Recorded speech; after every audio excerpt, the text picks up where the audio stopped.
Hello, welcome to another edition of What the Papers Are Saying. My name is Vivian Kai Loco. Thank you so much for making time to join us again for another edition. Now, we'll look at the big stories for the week. We'll look at how the various media outlets covered those stories. When we come back, I'll take you through the stories that made headlines for this week.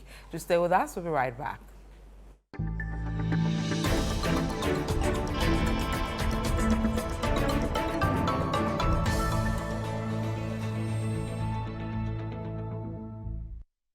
So yeah, welcome back to What the Papers Are Saying. Let me take you through the big stories for the week. We'll start with the affordable housing story, and we'll start with a daily graphic. Let's see how they capture that story. They say 8,000 housing units project takes off. Move will address demands, plus the president speaking. Let's see how the Ghanaian Times captured that story. They say, my home, my peace. Affordable housing program, 14,000 housing units ready in 14 months as president launches project at Pokwase Fieman. Daily Guide says 8,000 unit Pokwase housing project underway. The Finder says shortcut for 8,000 housing units, government subsidizing by over 40% through free land and amenities. The Ghanaian Publisher says 8,000 government affordable housing coming, says Asenso Boakye. Republic Press says Akufo-Addo writes off Sagleme as government commences new affordable housing unit. Let's go to Citi Newsroom. Let's see how they capture that story. Two angles from them. The first says government committed to completing all affordable housing projects, Asenso Boakye. And then minority slams Akufo-Addo over new affordable housing project. So those are the various ways the media outlets capture the story to do with affordable housing. Let's move away from that. Let's go to the Bank of Ghana because they recorded some losses. Let's see how that story was captured. We start with the Ghanaian Times. They say loss incurred in 2022 due to DDEP BOG. Business and Financial Times, BOG assures of policy solvency despite DDEP-induced difficulties. Ghanaian Times again says 2022 annual report and financial statement, BOG loses 55.112 billion Ghana cedis following restricting of government debt. We move away from the Ghanaian Times. We go to the Finder. They say BOG incurs 60.86 billion Ghana cedis losses in 2022, leading to 55.12 billion Ghana cedis negative equity position.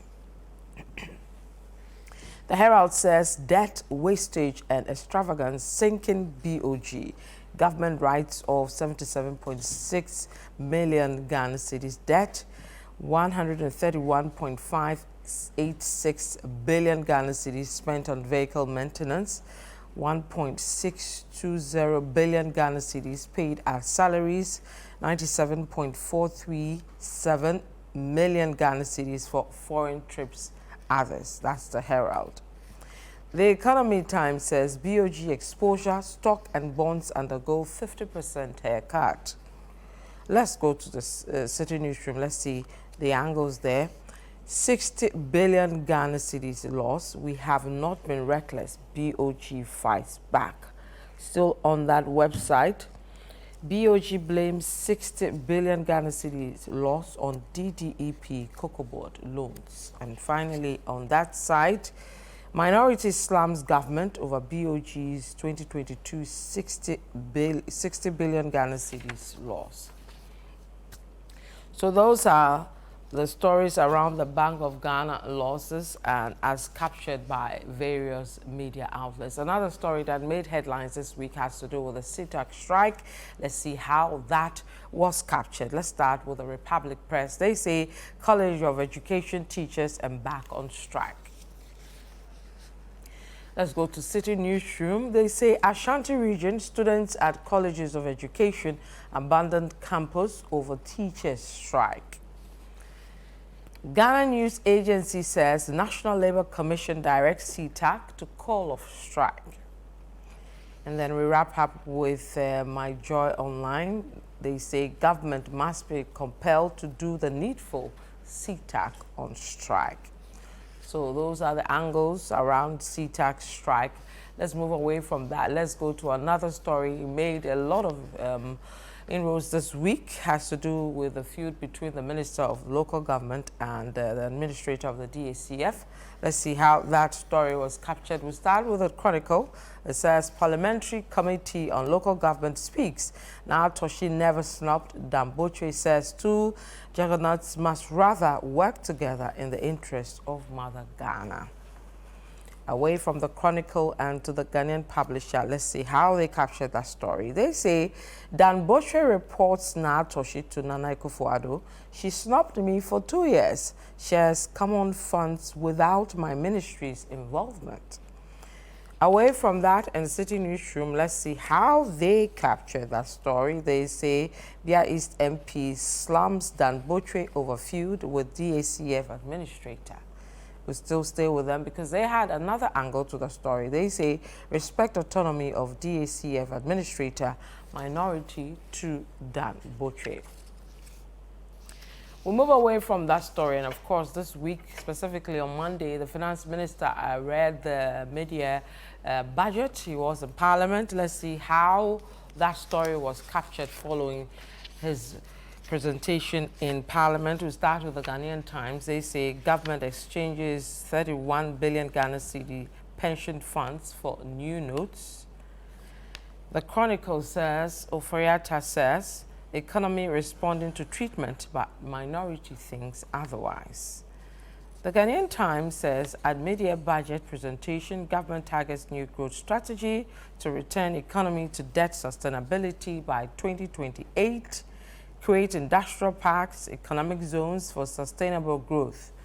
And then still with the Ghanaian Times, another angle to the budget statement. They say minority dismisses finance minister's economic recovery claim.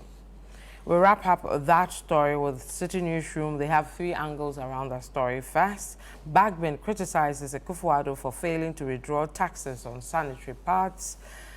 DDEP government extends invitation for 31 billion Ghana Cedis pension funds. And finally, organized labor are willing to engage government on including pension funds in DDEP. So those are the stories that made headlines this week. Let me introduce my guests for today to look at the various angles as reported by the various media outlets and what that means. I have with me Samuel Atamensa. He's here with us at Citi FM and Citi TV. Welcome, sir. Thank you. And then I also have Selom Adono also here with us at Citi FM and Citi TV. Selom, welcome. Thank you, Vivian. Right. Guys, thank you for joining us again. We'll start with the affordable housing projects. The president this week commissioned the 8,000 housing unit projects. Is expected to take off soon. It will be done at Pokwase. Now, is it the same old story? We've attempted as a country to do this affordable housing thing. We keep failing. Anything different this time around? Let me start with you, Salom. Well, so the housing project, I think it's an important thing. We need houses. The housing deficit is estimated to be around 2 million, and that figure keeps growing. So I think it's a great thing for government or any government to try to initiate a project like this. So it's great. And what I like about this is that it is quite close in town. Saglem is quite far away, and that is a disincentive for that. But this is around Pokwase, and with the new the road, interchange and all that. Interchange and all that, it makes coming to town shorter. So that's a good one. I think the concern really has been the fact that there is an uncompleted Saglemi project. We don't even know what's happening to it, and a new one is started. Of course, I'm not one of those who think that the two cannot be mutually exclusive. you can do the two at the same time. So this is just 8,000 units, 4,000 to come on stream first, and then another 4,000 to come later. That is just a drop in the ocean when you look at the deficit. So what Saglemi offers is also important. What the affordable housing project of Old, what President Kufuor did, very, very important. So I think we need a lot more of these.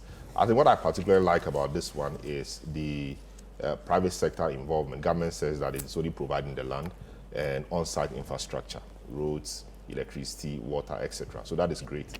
And so some 5 developers, Rehoboth, State Housing Company, Adoha, and a few others, are those doing this. So I don't know how much government is committing in terms of funding. That is how much it will cost government to acquire the land or paying the landowners for the space, how much is committing to on-site infrastructure, etc. But what it means is that government is taking off the cost of land, which is a major issue. Government is taking the cost of infrastructure, electricity, construction of roads, etc., from the construction, and that should subsidize the value or the cost of the building, which means that the buildings should be cheaper or affordable, cheaper compared to what we see on the commercial market, so more people can buy them and have their peace, as is it the tagline or the slogan for the project is. So, my home, my peace. My home, my peace. A studio apartment is going for $13,800, 1 bedroom for $20,700. But even though this is quite affordable compared to what happens on the open market, this is still markedly high compared to the wage levels of or salary levels of people you think you are building this for. This will only be bought by people in the middle class or the upper middle class, and then they will rent it again to the same people who are trying to help them acquire houses. So $20,000, that's in excess of $220,000. And how do you pay? They have a number of ways you can pay. One of those is to acquire or use a mortgage. But you go to the market, open market for mortgage at these high interest rates. 30, how much is your salary? Will you even qualify in the first place? A teacher or a nurse who earns $2,500, $3,000, will you even qualify given how they do it? You shouldn't. The loan amount or the repayment amount should not exceed, is it 40% of your salary? You know, would they even qualify to take this loan or mortgage to buy these houses? I think that is just the problem. But realistically, can we ever have affordable housing? I think, you know, the material for this particular one has some new things it's trying to do, using bricks, etc. But I think if you concentrate on using local materials and cut out a lot of the cost centers, I think we should be able to get to a point where it should be cheaper than this, okay? It should be cheaper than this. If it's not cheaper than this, then we are getting into a situation where the problem we really want to solve will not be solved. We have so many houses in cantonments and all over the place which are empty. We don't want these ones to be like that, okay? So there should be a way of driving down costs. Government acquiring land, doing on-site infrastructure, etc., are some of the ways we can drive down costs. I think a lot more can be done. So this is good, it's commendable, but a lot more needs to be done to drive down the cost so that a lot more people can afford it. Not so easily, but when they stretch themselves a little bit, they should be able to afford it. It shouldn't be catastrophic. They should not die or they should not go hungry because they have bought a house. You get me? So that is great. I also think that Saglemi has issues. There are court issues, etc. But you don't throw the buff. Okay, we'll come to Saglemi, that. But let me pick Samansi's initial comments around whether the affordability or whether this will be successful, because we've made a lot of attempts at, you know, coming up with these affordable housing. All of them, nothing has come out of it. What's different this time around? Thank you, Vivian. I think that the point about affordability, again, is relative. Seeing that even rents are not affordable. People struggle to pay a rent of 500 Ghana cedis a month. So there's a certain relativity issue here. But on the scale of nothing to something of substance, I think it's better to make the effort of making it available than not. Now, today we are in 2023 and we are discussing this issue of affordable housing. I have, in my adult life, witnessed repeated cycles of efforts by different governments to provide affordable housing. Okay? Under Kutua Champon, we saw a series of affordable housing projects. They used to call it affordable housing. No, the people that the housing projects targeted could not indeed purchase the houses, but at least they had ways where the houses were made available for rental.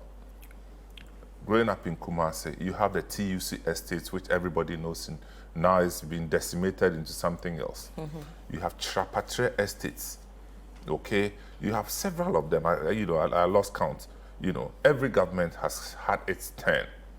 I think the debate in the last week or two has been whether you should go for another affordable housing project instead of just continuing with the ones that Saglemi. we have, And I'm not so sure whether that should engage the entire country forever.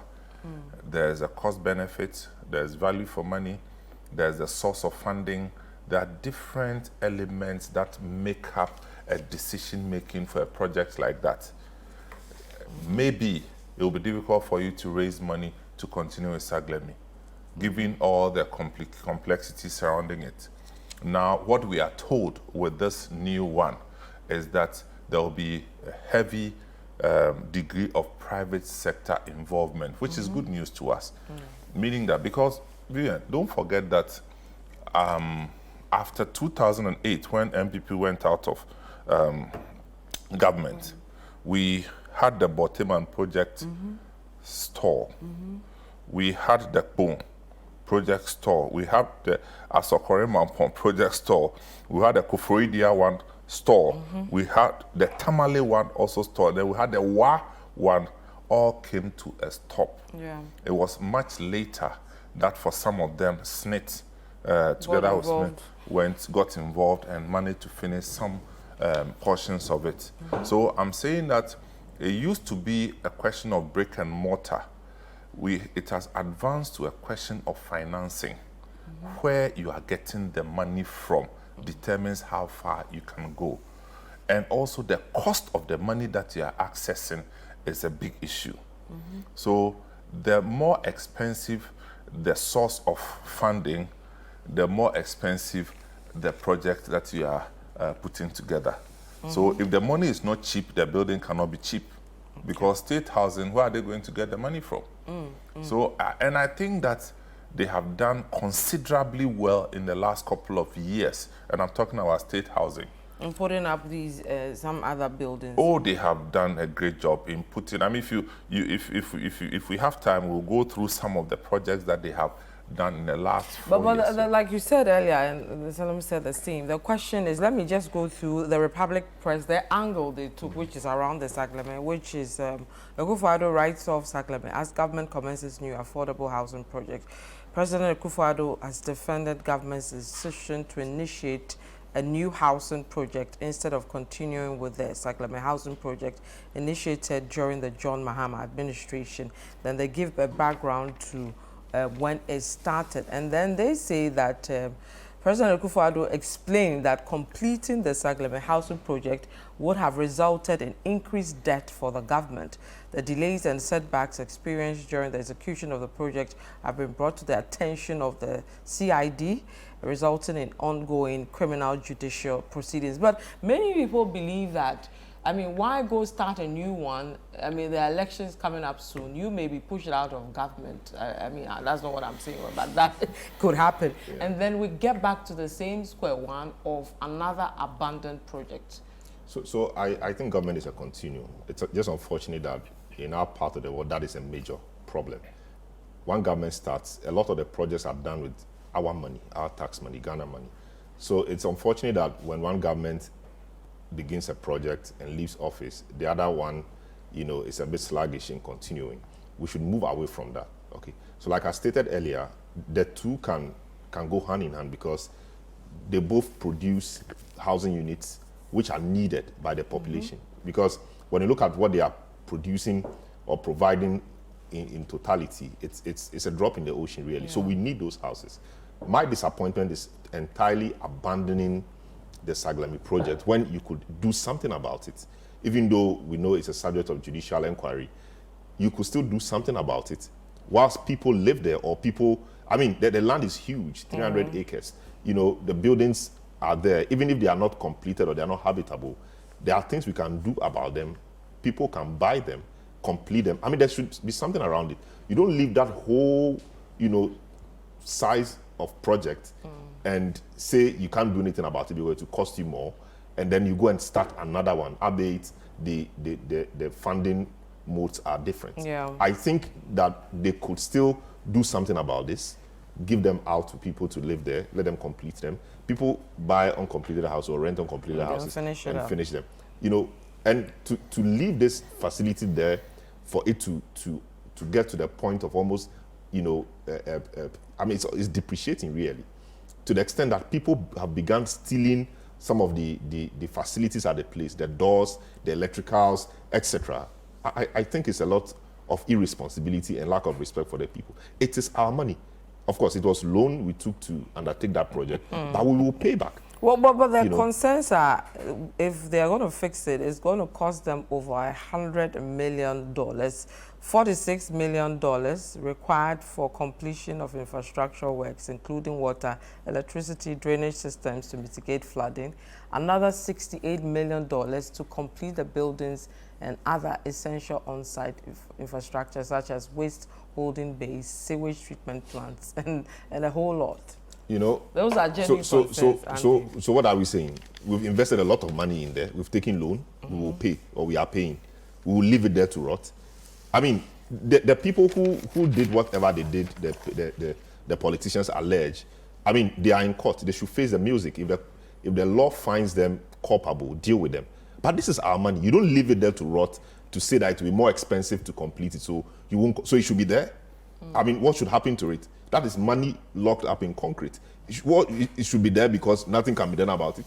I think government of the day needs to think outside the box. Are they telling us that if this government undertook this project and it's reached a stage like this, they won't find the money or they won't find a way of completing it and getting people to live there? To live there. I mean, I think it's lazy thinking. They should find a way around it, get people to live there. I have a problem with the distance from town proper and the traffic that is in between. But it's been done already. People so let's look for the money and let's complete it. Let's find a way of getting people to, I don't know what mode they will use, but there should be a way around it. They should finish it. It can't be there. It can't just be there because it's expensive, so you leave it there to rot. It should be completed. People should live there. Sometimes you agree that should be. Well, it should be completed, but there are priorities. It should be completed, but every government comes with their own priorities. And if they believe that in terms of the funding arrangement, they are better off going elsewhere, so be it. Once upon a time, I heard them talking about inviting private participation in Saglemi. And the whole country went bonkers when they had private participation. But in this new project, there's private participation. We are clapping for them. So what I'm saying is that if you don't have the means, you don't strangle yourself and commit suicide because somebody is expecting you to do so. Every government, it is important that we try and complete projects. No two ways about that. But within the limits and the constraints of your resources. If you have money to do it, hallelujah.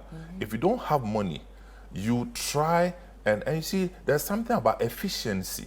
If you don't think that the formula that has been pursued by the government ahead of you returns efficiency, at times people are reluctant. You can't blame them because every government has come on the basis of a certain manifesto. My problem will be if they are unable to complete this new project. Because they have told us that it will be done within, is it 1 year? 18 months. 18 months. 18 months. So in 18 months, we'll be here, God willing. If they are unable to do that, then it's a big problem. But if they have the money, they should complete both. If they don't have the money, they should choose their priorities, make it more efficient so that they can establish the real reason for making this choice as opposed to going to Saglemi. These are my thoughts. Okay. We'll wrap up with a minority. They are saying that this thing is unlawful. Let me go to Citi Newsroom and the angle they took with this story. They say minority slams Akufo-Addo over new affordable housing project. Minority has said that the sword cutting ceremony for the commencement of the affordable housing project is unlawful. The President Kati gives a background. However, a member of the Works and Housing Committee of Parliament, Samson Ahi, says the government has failed to provide the details of the agreement to Parliament for approval. Quote, this particular project is supposed to be laid in Parliament, but it has not been done with the means that the EPC agreement has not been approved in Parliament. And so if you have presented such a document to Parliament for approval, it's not even been laid, yet we are there cut and sword to commence work. And that is a slap or disrespect to government structure. Another interesting... Well, I don't know the details of that really, yeah. But I don't know. But I don't think it's not every contract government enters into gets approval or gets to the floor of Parliament. I don't know if there are some international elements in this that will make that an international agreement. I do not know. But if it has to be done, and that is the law, then government should do it. Okay. If it has to be done and that has to be done, I don't see why government will skip that or government should not do it. So I think they should look at it. It's not too late. The minority has some power. They are members of Parliament. Samson, he himself, very experienced member of Parliament. He knows what to do to bring the Works and Housing Minister to Parliament. And if he's been found in breach of law, they know what to do. So, of course, it's politics to say things like that, to make the public know that the guys in office are not doing the right things. But beyond that, they know what to do. Haul him before Parliament, let him go through the process, let him explain to you, use the parliamentary system to compel him to lay the document before you, scrutinize it. If you have difficulties with it, you raise it, and then we move on. Okay, I'll take your... I mean, I don't know. I don't understand law, so I don't know whether every project that the state housing company is going to embark on has to go to Parliament. I mean, right in the last couple of years, we've seen them do the Sedge homes. The Sedge homes they've done the Seasons Court, they've done the Urban Premier Court, Legacy Court, Koforia Old Estate, Mauli Court, John Ejekum Kufuor Estates, I think Kumasi Rock Estates. They've done so many of them. Yeah. And I'm not so sure whether at all times they have to go to Parliament.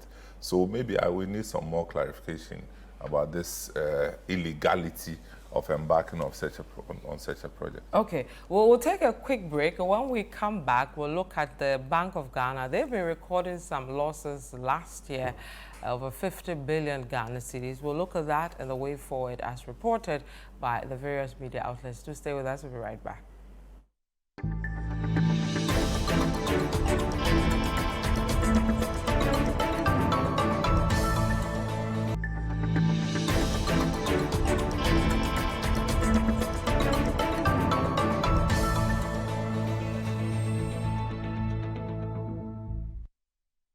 You're welcome back to What the Papers Are Saying. My name is Vivian Kai. Look, I'm here with Samuel Tamens as well as Stella Madono. We're looking at the big stories for the week.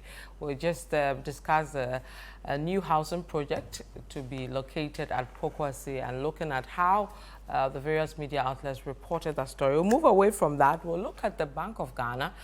They've been making some losses, over 50 billion Ghana cedis for 2022.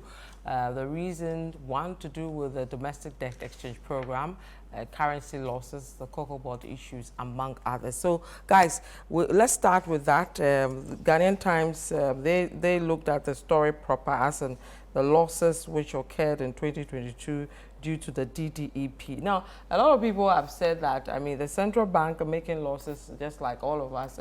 What's going on there? They've come to explain why. But convinced with their explanations? Let me start with you. Well, so I think it's a general reflection of, or it's a reflection of what's happening in the general economy. There's been DDEP. A lot of people have had to take some haircuts. And so I think their explanation is that a lot of the losses they have reported stem from the kind of cuts that they had to take. So if government was seeking to readjust its debt to GDP ratio, around that time I think we were moving around 90, 104% debt to GDP ratio, and you have to, reduce that to about 55, 56% by 2028. 20, That's a lot. And so when we were refusing to take the haircuts on principals, etc., but time was also running against us because of the IMF, request of us to conduct a debt operation. Somebody had to come in and then take the hit. So their explanation is that if nobody was doing it, somebody had to do it, and they had to do it because they are part of the system. And so as is it a lender of last resort and things like that, they had to come in to do it. So the loss we see, they took a 50% haircut when others were taking way, way less. They had to take a 50% haircut. We are not happy about it. We don't like it. But if by that they save the economy as they want us to believe, then, we can only complain or be unhappy about it and put in place measures so that the economic mismanagement we've seen that brought us to this place, will not recur.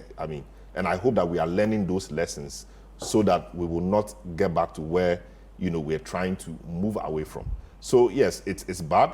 We've suffered losses, huge sums of money, which we may not recover from today. It may take a lot of time. At least 7 years to recover. So 7 years. So that's a long time.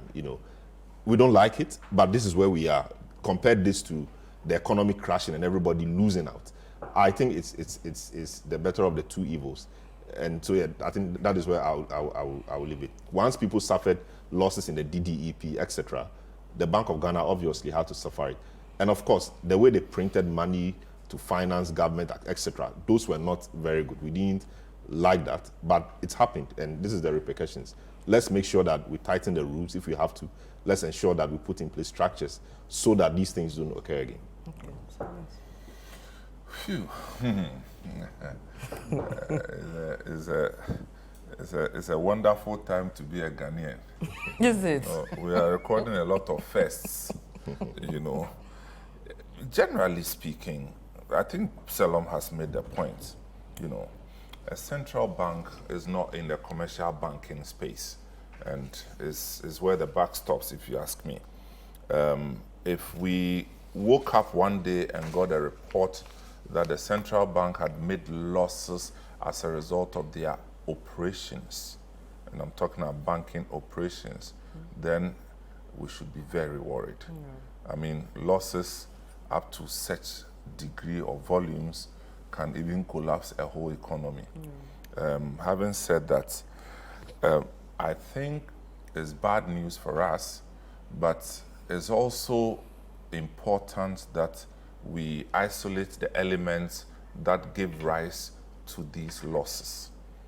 First and foremost, the central bank has operational issues of paying salaries, paying utilities, printing notes, printing coins, purchasing of equipment, and So it's all operations these things. proper. Operations, in 2022 alone, they spent 131 million cedis on motor vehicle maintenance. It's public records. 1.62 billion on staff remuneration. Staff totaling over 2,000, and then on and on and on. But putting everything together as is, it will not give you losses of 60 billion. They have come out to explain what, and it's interlinked with everything that we have seen happen. My advice is, I think that in all these things, we as a country should pick lessons. Okay, for instance, you look at some countries like Canada, for instance, they take the independence of the central bank very seriously. And most Western countries do. In Canada, for instance, they have not one, two independent auditing companies auditing their central bank every year. Okay, independently. At the end of the day, the Attorney General also has a mandate to query and investigate any anomalies. So this is like a triple barrel, quality control. Yeah. And I think that based on what we have seen happen, we should look at instituting measures that can help us preserve and safeguard the independence of the central bank. Obviously, these are decisions that are spin-offs from government policy decisions. One may say that they also have a role to play, but this is Ghana. They may have a role to play, but they don't have the power to take the decision.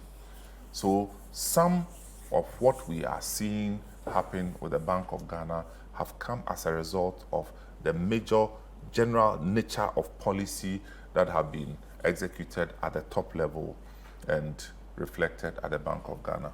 The Bank of Ghana by itself has no power to change anything. Let me take some of the messages that have come in. Moses says the Akufo-Addo NPP-led government is the worst under the Fourth Republic. When we were growing up, we were told politically exposed persons are most likely to be... Okay, I'm not sure.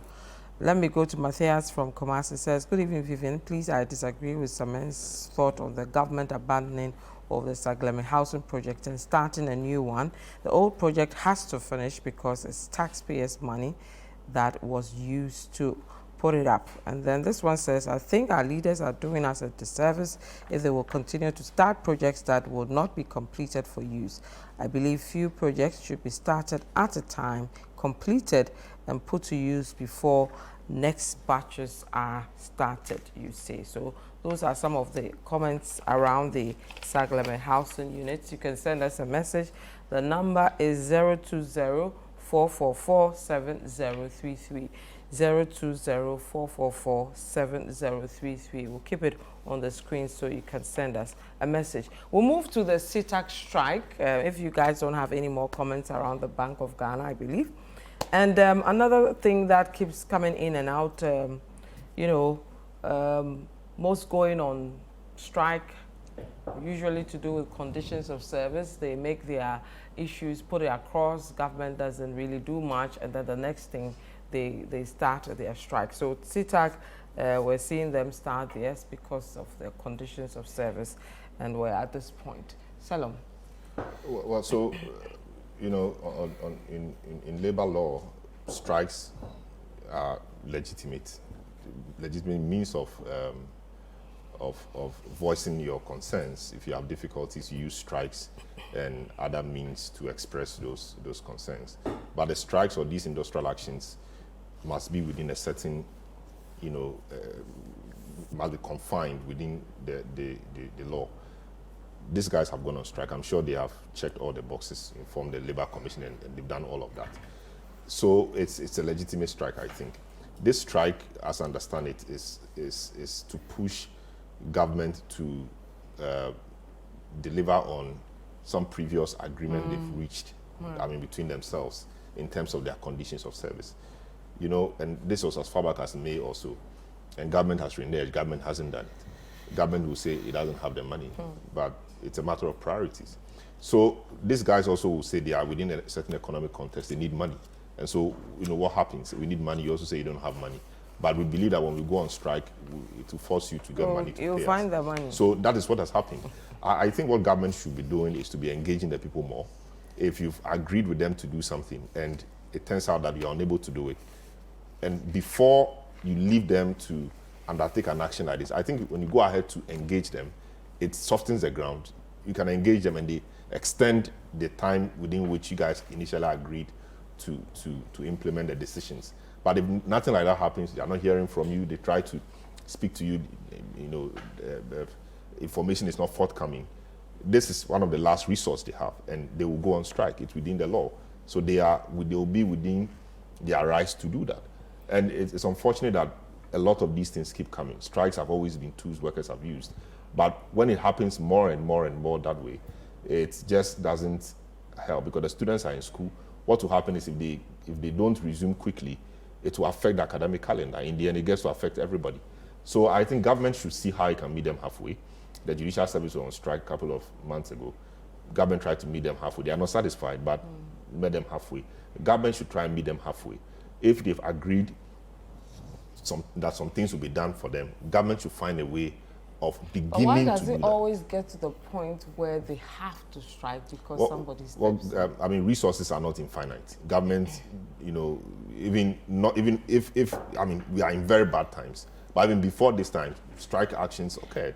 Now government is in a very bad place, and government is saying it doesn't have money. But the people to say they need to live, they have to live. So you must find the money.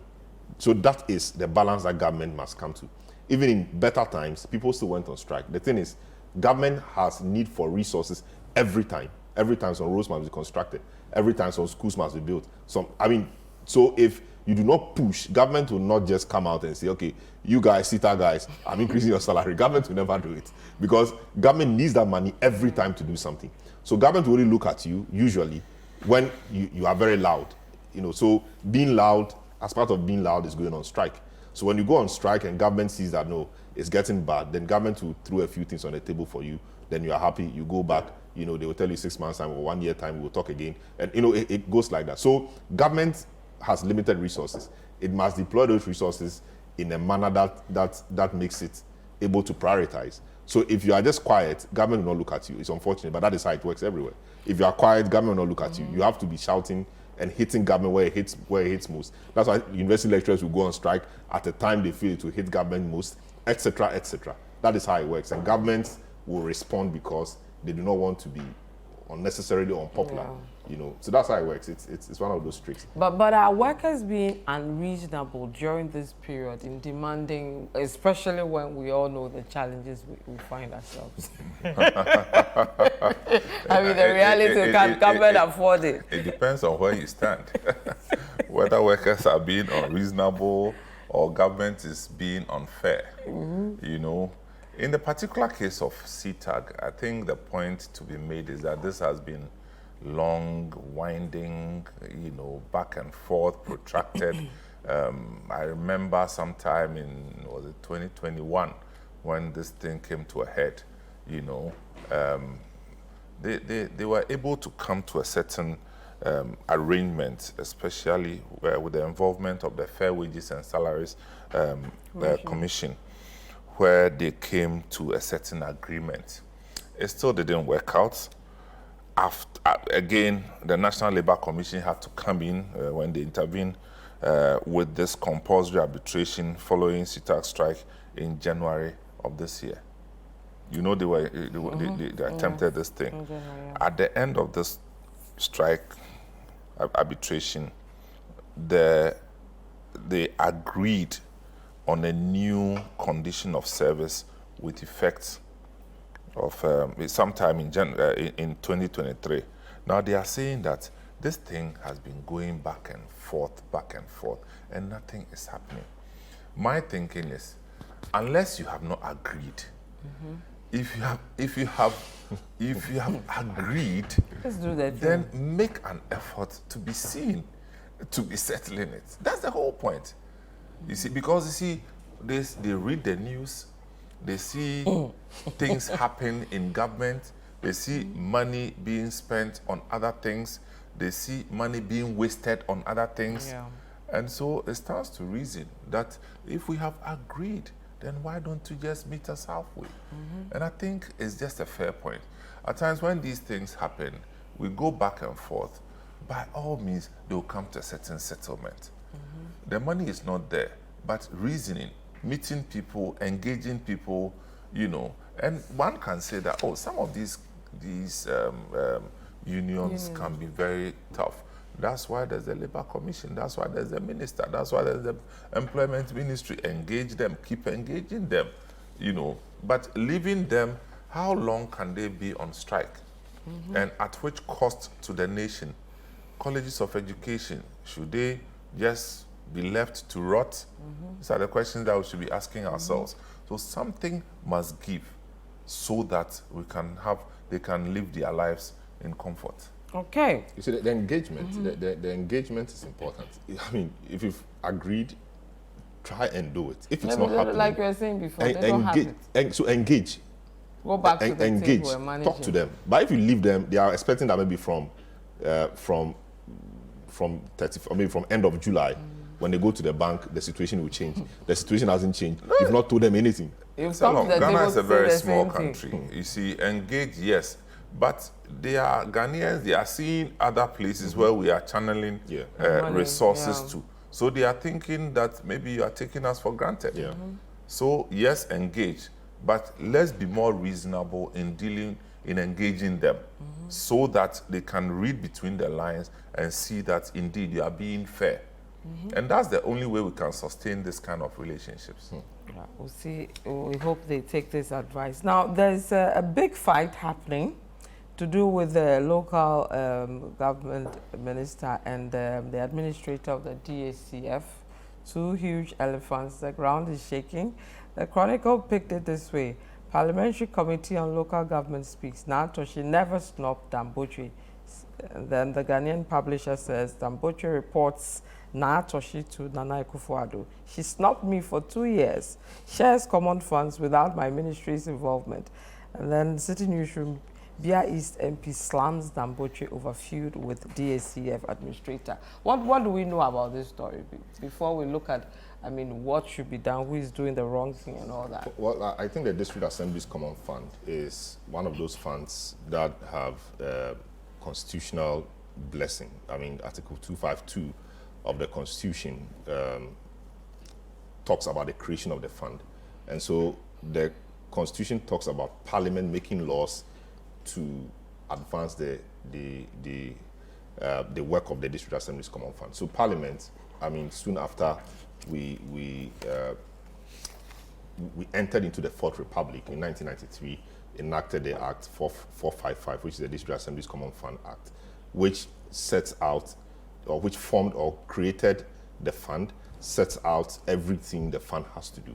The Constitution itself talks about the creation of the fund, and the essence of the fund is to help the district assemblies develop. And it says that every year, not less than 5% of the nation's revenue should be put in the fund, and that fund is to be called the District Assembly Common Fund or the Common Fund. And that fund is to be administered by an administrator. And that administrator is to be appointed by the President in consultation with the Council of State and then approved by Parliament. So all of that is done, and that has become the practice. And the Constitution also gives the administrator of the fund some tenure, 4 years, which is renewable. So that is how it's worked. I don't see anywhere in the Act and in the Constitution where the administrator of the fund must, you know, as a matter of compulsion or as an obligation, submit to the minister or do a lot of things with the minister. I think we do those things out of convenience, stakeholder engagement, buy-in, etc. And from the letters I have seen, or the correspondence I have seen, which are quite, they're public, the minister appears to be saying that he had to be informed or consulted in all of these. Now, Parliament's Committee on Local Government, etc., also comes to say that it is not true that the minister has not been consulted. Every year, 3 months into the year, you must submit the formula and everything to Parliament for Parliament's approval. So if you realize, a lot of the letters that the administrator wrote was around March or February, March, because it's trying to beat the 3 months thing so that they submit it to Parliament in good time. Now, the lady writes, the administrator, that's Arinato, she writes to the minister doesn't respond. The deputy minister responds. 2 days later, the deputy minister writes to withdraw the letter providing inputs that were requested by the minister into the preparation of the formula. Following year, it doesn't happen. Again, it doesn't happen. And now the minister runs to the president to say the lady or the administrator doesn't consult him. But she's not supposed to consult you by law. She will consult you as a matter of efficiency and convenience and stakeholder engagement, buy-in.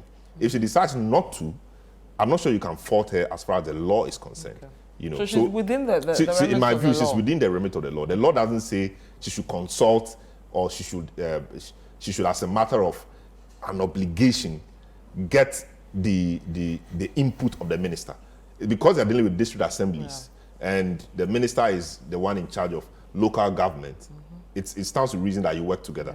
In the minister's letter, he was talking about efficiency, etc. Yes, but if you refuse to play ball, he hasn't come out to speak apart from the letter. If you refuse to play ball, I've written to you. What else should I do? I should walk to your office and force you to give me your input. I can only write to you as a matter of record, and you don't respond.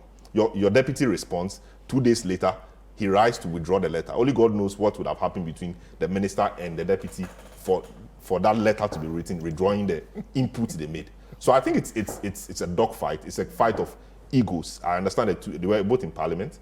They both served on the minority bench at the time. I don't know what might have happened, but it's clearly, a game of a fight of egos, and it happens everywhere when two strong-willed character people are there. I think the president, who is the boss, should call the two of them to order, sit them around a table over maybe a drink, resolve the issues, and let the nation, let the nation, Is there a drink for me? You are a boss. How do you solve a problem like with two big shots? I honestly don't know why Dan Boche wrote that letter. Honestly, I don't know. Maybe unless he knows something that we all don't know.